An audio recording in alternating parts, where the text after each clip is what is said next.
Yo, what is going on, homies? It's your boy Stumped back for another OPTC video, and in today's video, we're diving in to the New World Treasure Map playthrough with no new batch characters, showcasing the teams that I did put out in my prep video. So, if you guys have been following the channel, you guys would have seen that I did cave. I did end up summoning on the Treasure Map banner, so I am going to end up putting together a bunch of different teams with the full boosted batch. But in today's video, we're not going to do that. I'm going to stick to my word.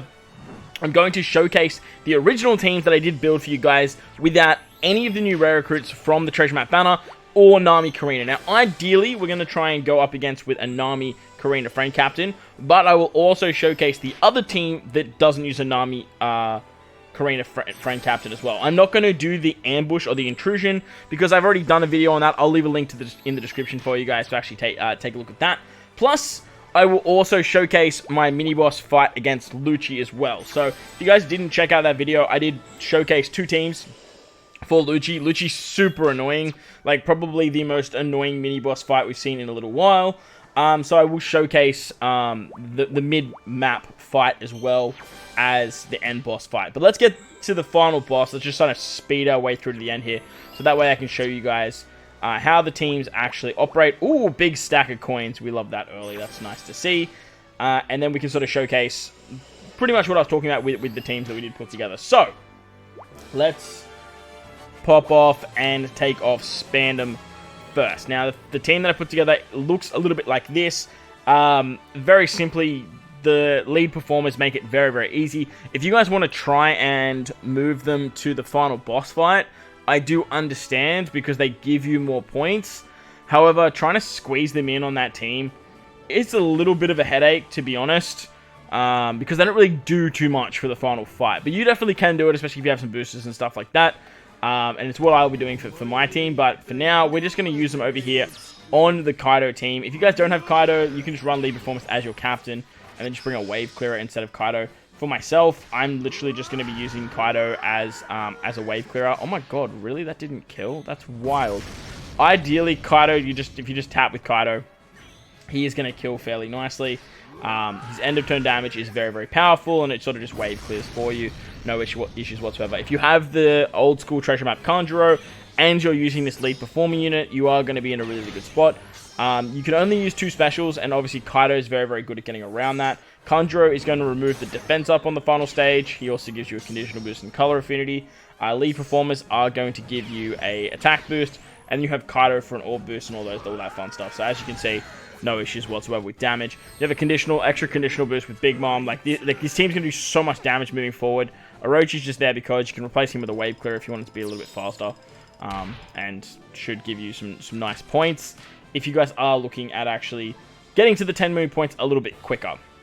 The second boss fight is against, what's his name? Raise Max. Now, Raise Max, the recommended character, is the new free-to-play Luffy and Bullet. Now, when I was actually re-looking at this fight, I'm doing a completely different team for my particular runs. If you guys want to see my actually full boosted runs as well, let me know in the comment section below. We'll look at actually releasing that video as well. But looking at this fight, I totally forgot that when you actually kill the enemy and when he comes back, he keeps all those buffs that he actually has. So when you set defense to 0 for one turn, it's only going to be for that first turn, and then the enemy's still going to keep the defense up, which is a little bit annoying. Now, if you guys don't have some of these crazy supports like Hio and stuff like that, you can save Zora for the final stage and just tap your way through those two stages. Then use Zora for the resilience. Oh, sorry, not the resilience, the threshold. But basically, on the final stage, you get 3 turns of attack down, full border block orbs. The enemy has defense up, damage reduction, and threshold. So this is where this Luffy comes into play. Luffy removes the damage reduction, he gives you cooldowns. He has the Hio support, so you can remove threshold. But like I said, you can easily use Zora there. If you guys have the free-to-play Jinbei, you can use the free-to-play Jinbei over Kanjuro, and that can remove attack down and all that fun stuff. And then you can just replace someone to rotate orbs. I'm utilizing the support of Buena Vista on Bullet. Bullet's great because he actually removes damage nullification with his level limit break. Because on the revive, as you guys can see here, the enemy comes back with damage null. There's normal attacks only, so you can't sort of just kill here, but I guess you could, like, probably do some fun stuff with, like, Dofi and whatnot. But the defense up is still there. So you do need a way of getting around that defense up. You could probably just tap, to be honest. Oh, no, you actually can't. Oh my god, if I fail this, because I was being, like... Oh my god, I'm actually going to fail my first, because I was just being a spoon. Well, hopefully he doesn't do anything crazy here. But the upside to this team is I brought Kid Law. Kid Law actually set defense to 0, which works quite nicely because they're basically just going to allow you to get the kill here. So that works out nicely. Ideally, you want to remove the defense up, though. That's probably what I was trying to get at with that whole big spiel. But if you bring 2 characters that can set defense to 0, remember the Jinbei will as well, and so will the Luffy. But if you're using Jinbei to move the attack down and you're using them on the same turn, and there's a little bit of crossover there, which is a little bit annoying. So just be mindful of that. I didn't really explain it that well in my prep video. But lucky for us, we put Kid Law on that team, and we were pretty much good to go from there. Moving on to the Carina fight now. The Carina fight, this one, it's pretty self-explanatory. This particular fight I was pretty happy with. And ideally, if we can find one, we want to try and bring a friend captain, Uta. But look, finding Uta friend captains is going to be a little bit hard. So we're just going to bring our own Uta friend captain, run the double shenaniganry that is double 6++ Uta and a quick centric team. Now, Carrot is just showing dividends in her value in Treasure Map. She's so good for so many of these different mini-bosses, but I'm actually utilizing her on this particular fight against Carina. Now, on turn 1, she gets cooldowns. She's basically ready to go. You can replace Shinobu with any other wave clearer.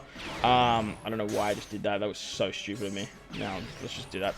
I forgot that she wipes away positive buffs. But yes, Shinobu basically does end of turn damage, so she's going to wave clear. I didn't realize that Carrot's actually just going to have her cooldowns ready thanks to Uta and her disgustingness. Same with Shankscrew being ready to go.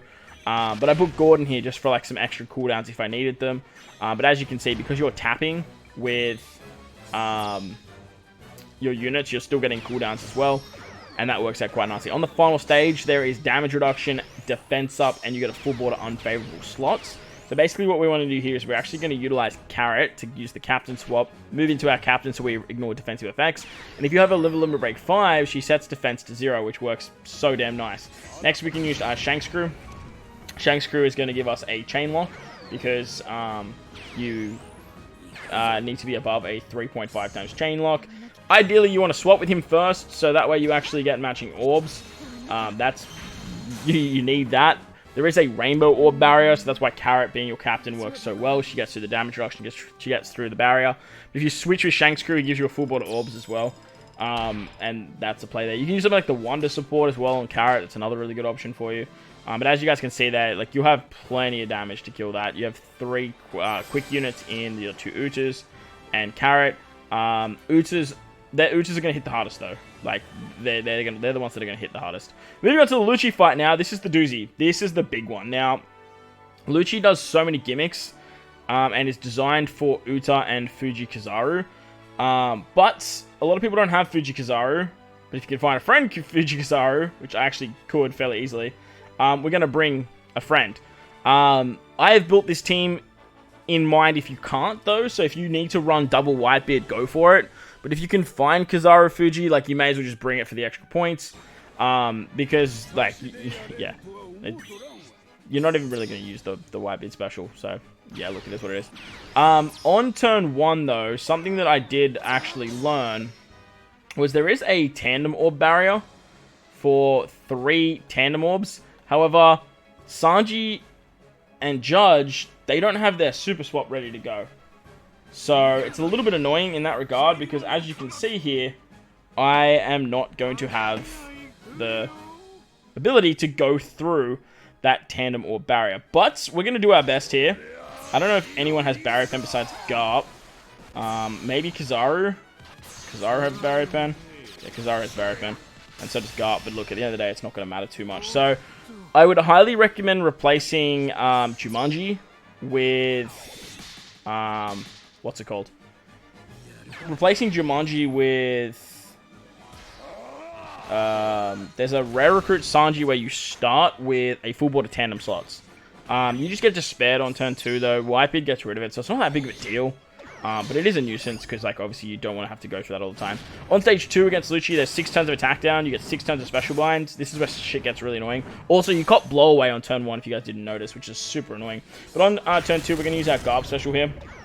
Garb's going to give us a 2-turn chain boundary. And he's going to remove the special bind. It's all super hunky-dory from there. And then we should be able to... Oh, okay, we should be able to kill here. Yeah, beautiful. You can use the Jumanji special as well. This whole team ended up being Powerhouse, which is super funny. Didn't plan it to be, but if you can use the Jumanji special there and get the 3 turns of the Orb boost, I don't believe you lose positive effects in this final stage. I couldn't really remember, so I just wanted to make sure that we were all good. Yeah, we're all good. On the final stage, though, you do cop a captain swap. If anyone swaps into your captain with this team, it will be fine. Ideally, you don't want it to be Beppo, which is hilarious because it was Beppo. But for this particular team, we're going to use Beppo to remove the threshold. We're going to use today we're going to use Jumanji, probably Jumanji on the turn before, because as you can see, that way you'll get the 3-turn Orb boost. You can use Jinbei to remove the damage reduction, and you get a chain boundary because you have to be over a certain limit.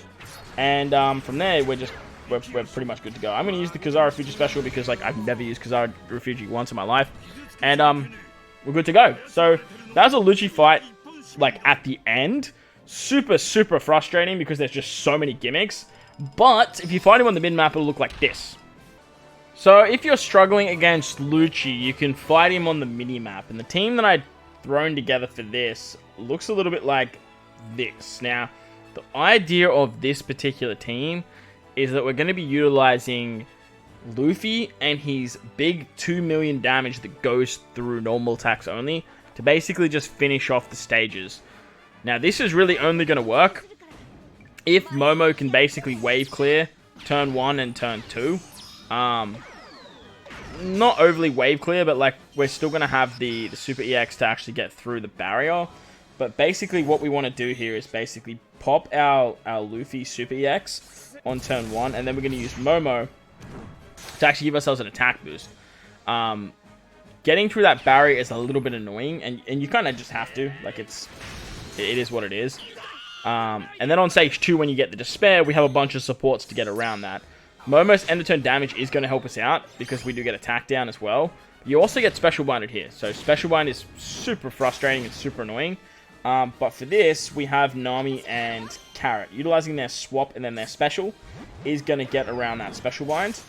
And then what we can do here is use one of our Luffy specials. Now, this stage should definitely not have 2 million HP. As you can see there, it's a simple kill. Easy peasy lemon squeezy. Now, as of the final stage on the planner, the final stage should have 1.5 million HP whenever you're versing whenever you're versing the mid-map boss. Now, there is damage reduction, there is threshold, but this is really only going to work if the enemy has less than 2 million HP, which he does, and as you can see, you can just easily kill him nice and smoothly. It's still a bit of, like, a shit show, because, like, you have to sort of tap on turn 1, and it's not exactly the easiest mini-map fight. But if you guys are really struggling with this fight, you want to get some more points and whatever, you can use Luffy here. He definitely works. Alright, so on to the final fight now. We are going to go up against Tesero with Tesero. And ideally, we want to find a friend captain, Nami and Carina. Finding a friend captain, Nami, Carina is going to make this fight way, way easier. Am I going to have to... Yeah, there we go. It's going to make it way easier, as Nami, Carina are amazing to get around turn 2, I believe, is what we're using for them for on this team. But we'll have to wait and see. I honestly built this team a couple of days ago, and I can't exactly remember. So hopefully this works out in our favor. On turn 1, Fighters, Slashes, and Fighters get all the good stuff. Indigo doesn't, but he is going to be basically ready to go because of his cooldowns in terms of, just him being ready because he's a boosted character. What the hell? Why did that tap? Okay, interesting. Very interesting. Getting through those turtles apparently is a little bit challenging. Okay. Oh, because if you hit perfects, you get weaker. I remember now, Tesoro. I remember how you work. So on stage 2, you come up against Tesoro, you get special rewinded on your top and middle row. But if you have one of every class, Tesero actually gets around that. There is 5 turns of attack down, which is a little bit annoying. So this is where we are going to use Nami Carina. There's also some thresholds, so using the Carina special is perfect here. However, you do take 91% HP cut, and you do take a 30k hit on the next turn. So that's why Indigo is so good, because Indigo is actually going to fully heal you and give you 3 turns of damage reduction. Once you switch with Nami Carina, you get 3 turns of an orb boost, which is a lot of fun, and then you can use their special to remove the attack down and the threshold, and then you can actually utilize the Tesero special here to give yourself a 3-turn chain boundary, and then you can actually use your super class after it to increase the base stats and make your quick characters hit a little bit harder. So once you do that, you can hit a bunch of greats, and that way you'll do a little bit more damage in terms of getting a bigger chain lock for the final stage. But look, it's not really that essential. On the final stage against Tesero himself, he's going to do that 30k, but thanks to, I think it's Indigo. Yeah, Indigo, it goes down. We have the support of Mihawk on Killer, so that way we can actually get the end of turn damage. But look, if you don't have that, you can replace it with something like Momo. We're going to use Wipe It and Marco to rotate those block orbs, but mainly get around the barrier with the Whitey base support. They also remove the last bit of what's it called? The last bit of Special Bind, and then we can use Luffy for an attack buff. We can use Killer just for a little bit of an orb boost on our Sai and our characters. And then, as you guys will see, I probably shouldn't hit touch there, but that's fine. Yeah, sweet, you're dead. So there you go. That is the Tesero fight with the Nami Carina friend captain. Ideally, you want to try and find Nami Carina friend captains, but if you can't, look, it's not going to be the end of the world, because do something like this and bring a Gear 5 6+ friend captain with Tesero. It does mean you're going to have to bring Iron onto the team, and you're going to need this Fuki Majuro guy. If you're finding Nami Carina friend captains, fine. You can actually move the Fuki Juju to the Bullet team. It's definitely going to work over something like Conjuro during the attack down and stuff like that. But utilizing him here is actually really nice, because he is kind of a direct replacement for... Oh my god, killing these turtles is a pain in the ass with Tesero, I tell you what. Utilizing him over Nami Carina works great for stage 2, because he can remove attack down and he can remove threshold. Now, with this particular team, you do get the special reverse on your top and middle row, and with the Mistem support, you can then get the healing of Iron. So what we're going to do is we're going to use the special of Fukimiguro Gojo guy, and then we're going to use the double special activation of Iron. Double special activation of Iron is actually going to give us a 30% heal. However, as you guys can see, you pretty much only need one. So if you don't have Mistems, don't stress. You can still use Iron's double special activation. That should definitely work absolutely hunky-dory. Next, we're going to use Tesero. He's going to give us some funky stuff there with the Orb Block shenanigans. I do believe you do need this, as there is Super Block Orbs, I believe. I don't know if it's on this fight or if it's on the Intrusion, but utilizing him there makes sense, because it's a 3-turn or 4-turn Orb Block with Tesero. On the final stage, you are going to get Special Binded, which Tesero takes care of, because we have one of every class. And then you can use the Wipeid Marco Super Swap to get around the rest of the Special Bind. Now, ideally, you want to use the Tesero Super Type first. That's going to give you a base stat boost before using Wipeid and Marco. Wipeid and Marco are going to remove the barrier once again because of the support of Whitey Bay, which is actually super nice for this particular fight.